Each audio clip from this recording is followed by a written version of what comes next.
Friday night, just after midnight, the Sheriff's Department received a call in the 5800 block of Concordia Avenue.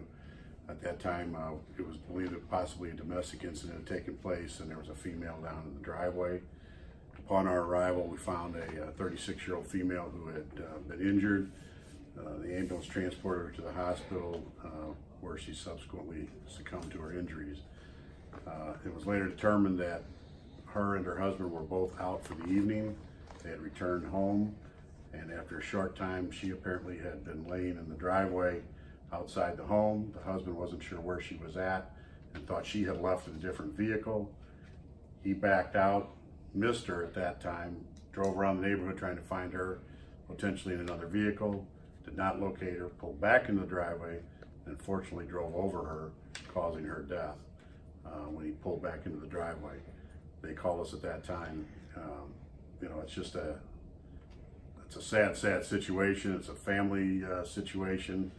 You know, they were doing the right thing and that they weren't driving. They got a ride home after a night out, but just goes to show you that any situation, when you get behind the wheel after consuming alcohol, which we believe played a large factor in this event, anything bad that can go wrong when you're driving while impaired. He was subsequently charged with aggravated DUI causing a death or injury. Other charges could be pending results of a lab report as well as grand jury testimony.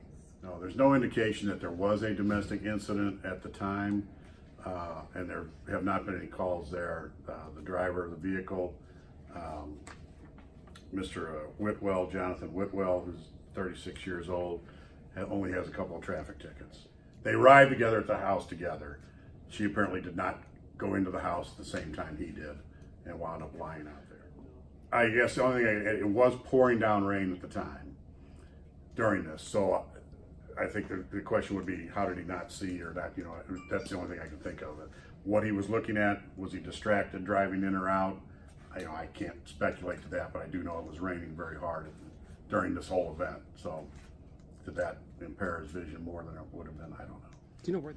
Yeah, I mean, it's just senseless. It's horrible. The whole family's being put through this. I mean, I can't imagine. It's just horrible.